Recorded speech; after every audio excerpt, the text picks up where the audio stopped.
जय हिंद दोस्तों, बहुत स्वागत है आपका फोर्स एमपीपीएससी के इस ऑनलाइन प्लेटफॉर्म पर। मैं हूं नितिन यादव।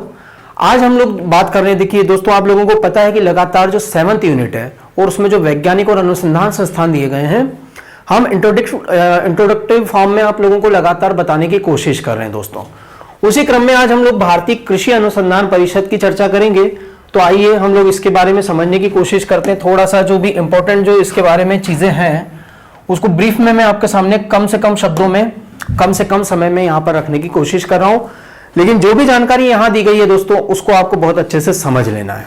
ध्यान दीजिएगा, भारतीय कृषि अनुसंधान परिषद, अब नाम से लग रहा है। ध्यान दीजिए, यहां पर दो शब्दों पर ध्यान देना है। एक जिस भी आपको पता होना चाहिए, जिस भी संगठन में भारतीय लगा होता है वो राष्ट्रीय स्तर का संगठन होता है दोस्तों, यानी कि भारत सरकार के अधीन कार्यरत होता है। कृषि से सीधे सीधे हमें पता लग रहा है कि कृषि संबंधी गतिविधियों के लिए है ना। और अनुसंधान से हमें पता लग रहा है कि ये शोध संस्था है, रिसर्च इंस्टीट्यूट है, यानी कि ये कृषि से संबंधित है ना अनुसंधान के लिए एक राष्ट्रीय स्तर का संगठन है जो भारत सरकार के अधीन कार्यरत है। इस तरीके से आपको यह समझ लेना है कि जो कोई भी संगठन होता है, उस संगठन के नाम में ही उसका काम छुपा हुआ होता है, उसकी अवधारणा कहीं ना कहीं वहीं समाहित होती है। तो एग्जामिनेशन हॉल में भी आपको क्या करना है कि जब आप उसके उद्देश्य के बारे में पूछा जाए और अगर आपको चार ऑप्शन में से क्लियर नहीं हो रहा हो तो आप उसके जो शीर्षक है उस पर आपको ध्यान देना चाहिए। जो उसका शीर्षक होता है, जो उसका टाइटल होता है, वहीं पर उसका उद्देश्य भी प्रकट हो सकता है दोस्तों। तो यहां अब आप लोग समझ सकते हैं कि जो भी कृषि संबंधी गतिविधियां हैं, है ना, उनसे संबंधित राष्ट्रीय स्तर का शोध संस्थान है। अब जब मैं बात कर रहा हूं कि ये कृषि संबंधी गतिविधियों पर शोध करता है, तो आप लोगों को ये पता होना चाहिए कि कृषि जो है, कृषि में कई प्रकार की गतिविधियां शामिल होती हैं। जैसे कृषि में सबसे पहली बात, आपने फसली जो कृषि होती है वो तो हम लोग समझ गए, जो क्रॉपिंग हमारे एग्रीकल्चर होता है, यानी कि जिसमें हम लोग वर्ष में किसान जो होते हैं एक या दो फसल उगाते हैं, ये हम लोग जानते हैं। उसके बाद में साथ ही इसमें पशुपालन भी शामिल होता है दोस्तों। ये भी कृषि का ही एक तरीका होता है, एक गतिविधि होती है। इसी में उद्यानिकी को भी शामिल किया जाने लगा है, जिसमें कि फलों की, जड़ी बूटियों की और फूलों की आदि की कृषि शामिल होती है। इसी में मत्स्यन को भी हम लोग शामिल मानते हैं, है ना। मत्स्यन में भी क्या होता है कि मछलियों का पालन किया जाता है, ठीक है। और इसी के साथ में हम लोगों ने पशुपालन के साथ में डेयरी उद्योग को भी हम इसमें जोड़ सकते हैं। तो इन सभी कृषि गतिविधियों पर, है ना, सुधार के लिए, नए नए अनुसंधान के लिए जो राष्ट्रीय स्तर का एक संगठन है जो इसके लिए कार्यरत है, उसी को हम भारतीय कृषि अनुसंधान परिषद या शॉर्ट फॉर्म में ICAR, भारतीय कृषि अनुसंधान परिषद के नाम से दोस्तों जानते हैं। तो इस तरीके से आपको उसके अर्थ को समझना चाहिए या उसके उद्देश्य को उसके ही शीर्षक के अंतर्गत खोजने का प्रयास करना चाहिए। तो ये टेक्निक जो होती है बहुत काम में आती है, खास करके मुख्य परीक्षा में भी। यहां और आगे बात करते हैं हम लोग। अब देखिए, केंद्रीय कृषि मंत्रालय, जैसे मैंने भी कहा कि केंद्र सरकार के अधीन होता है, क्योंकि भारतीय लगा हुआ है तो ये राष्ट्रीय स्तर का संगठन हो गया। और जो भी राष्ट्रीय स्तर का संगठन होता है वो किसी राज्य सरकार के अधीन ना होकर के भारत सरकार के अधीन होता है। तो भारत सरकार के कृषि मंत्रालय के अधीन कृषि अनुसंधान और शिक्षा विभाग के अंतर्गत, अब ये ध्यान दीजिएगा कि कौन सा डिपार्टमेंट होता है। मैं आपको एक चीज और बता दूं कि जो हमारी प्रशासनिक संरचना होती है दोस्तों, उसकी जो संरचना होती है वो इस प्रकार की होती है कि यदि मान लीजिए यहां ये परिषद काम कर रहा है, या मैं कहूं सिर्फ इसी परिषद की मैं बात करूं आपसे, तो अब हम बात करें कि यहां ICAR है, तो ICAR किसके अधीन काम कर रहा है? इस विभाग के अंतर्गत, ये विभाग के अंतर्गत है। और ये विभाग जो है ये किसके अधीन है? तो ये मंत्रालय के अधीन है ना। आप ऐसा भी कह सकते हो कि अनेक मंत्रालयों को अलग अलग विभागों में बांटा जाता है। जैसे मैं आपको कहूं कि जो हमारा गृह मंत्रालय है वो 6 विभागों में डिवाइड है ना। होम मिनिस्ट्री कितने डिपार्टमेंट्स में डिवाइड होती? 6। तो एक मंत्रालय अनेक विभागों में डिवाइड है और उस विभागों में ही अलग अलग परिषदें हो सकती है जो कि विशेषज्ञ कार्य करती हैं।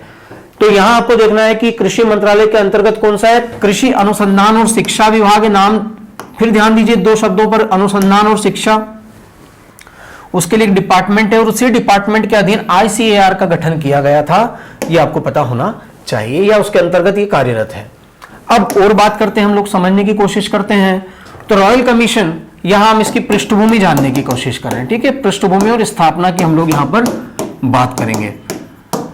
तो रॉयल कमीशन ब्रिटिश काल में ये शाही आयोग गठित किया गया था, है ना, कि इसकी अनुशंसा के आधार पर सोसाइटी रजिस्ट्रेशन अधिनियम 1860 के तहत पंजीकृत, यानी कि ये जो ब्रिटिश कालीन एक एक्ट है ना, कानून है, जिसके अंतर्गत इसकी रजिस्ट्री या उसके अंतर्गत ये पंजीकृत है, रजिस्टर्ड है। और 16 जुलाई 1929 को इस परिषद की स्थापना नई दिल्ली में की गई थी। तो यहां पर आपको उसके मुख्यालय के बारे में भी जानकारी प्राप्त हो गई है दोस्तों, कि इसका मुख्यालय भी नई दिल्ली में है ना। सीधी सी बात है कि जो भारतीय या जो राष्ट्रीय स्तर के जितने भी संगठन हैं, अधिकांश का मुख्यालय दिल्ली में होता है, लेकिन ऐसा जरूरी भी नहीं है, लेकिन यहां आपको ध्यान देना है। इसके वर्तमान की हम बात करें तो इसके जो निदेशक हैं, इसके जो डायरेक्टर है, वो त्रिलोचन महापात्रा हैं।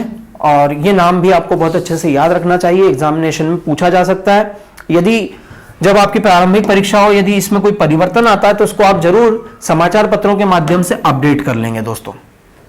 भारतीय कृषि अनुसंधान परिषद का पूर्व में नाम क्या था? Imperial council of agriculture research. Imperial यानी कि ब्रिटिश काल में इसका नाम, फिर भी इसको ICAR ही कहा जाता था, ये आपको पता होना चाहिए। अब यहाँ Indian council for culture research हो चुका है, और पहले इसका जो नाम था वो imperial council of agriculture research था।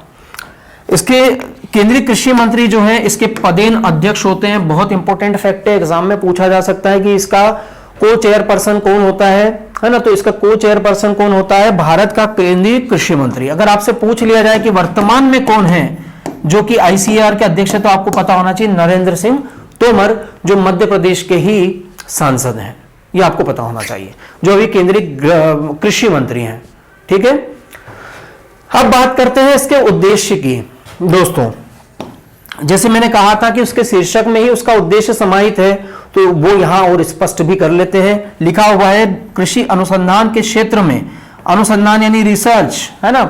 अब आप देखेंगे कि नई नई फसलें हैं, उसके उन्नत तरीके, है ना, कौन कौन सी किस्में हैं, इस प्रकार की नई नई तकनीकों के बारे में, नई नई, अब वो तकनीकें बीजों के संबंध में हो सकती है, कीटनाशकों के संबंध में हो सकती है ना, सिंचाई की पद्धतियों के संदर्भ में हो सकती है, कृषि के विपणन के संदर्भ में हो सकती है। वो सारी बातें यहां पर शामिल है। और उसमें भी न केवल फसली कृषि बल्कि पशुपालन, डेयरी, जो भी चीजें मैं आपको बता चुका हूं, मत्स्यन, वो सारा कुछ इसमें शामिल होता है। तो इन सभी के अनुसंधान के क्षेत्र में, है ना, विज्ञान और प्रौद्योगिकी कार्यक्रमों को प्रोत्साहन करना और उनके बारे में शिक्षित करना। अब आपको पता है कि इंदौर में भी एक एग्रीकल्चर कॉलेज है ना, इंदौर में भी एग्रीकल्चर कॉलेज है, कृषि कॉलेज है, वो सीधा भारतीय कृषि अनुसंधान परिषद से संबद्ध होता है। और इस प्रकार से कृषि से जुड़ी हुई टेक्नोलॉजी और नए जो भी शोध हैं, जो भी रिसर्च हैं, उनको यहाँ जमीनी स्तर पर ये लोग करते हैं दोस्तों। और ये पूरा इसका एक नेटवर्क फैला हुआ है, इस परिषद का पूरा नेटवर्क सभी कृषि महाविद्यालयों तक फैला हुआ है, ठीक है। इसीलिए यहां पर देखिए कि शिक्षा नाम का शब्द भी जुड़ा हुआ है, क्योंकि न केवल कृषि की रिसर्च बल्कि इसकी शिक्षा को भी प्रोत्साहित करता है। तो यहां आप लोग देखेंगे कि बहुत ही महत्वपूर्ण जो जानकारियां हैं इसके संदर्भ में, ICAR के संदर्भ में। साथ ही आपको मैंने जैसे कहा है कि इनके लोगों को ध्यान रख सकते हो आप, है ना। यहाँ आप देख सकते हैं कि जो यहाँ गेहूं या धान जो भी फसल है उसकी बालियां दी गई है इसके प्रतीक चिन्ह के रूप में, और नीचे उसका जो संक्षिप्त रूप है वो लिखा हुआ होता है सफेद बैकग्राउंड पर ग्रीन कलर से। ग्रीन कलर जो होता है वो कृषि का ही कलर होता है, इसलिए आप कृषि में उत्पादन में वृद्धि को हरित क्रांति भी कहते हैं। तो इस तरीके से बहुत महत्वपूर्ण जो जानकारियां हैं दोस्तों ICAR के संदर्भ में, वो हम लोगों ने यहाँ पर जानने का प्रयास किया है। एग्जामिनेशन पर्पज से काफी इंपॉर्टेंट हो सकती हैं, इनको बार बार देखें, इस पर एक शॉर्ट नोट्स बना लें और लगातार उसका रिवीजन करते रहें दोस्तों। जय हिंद।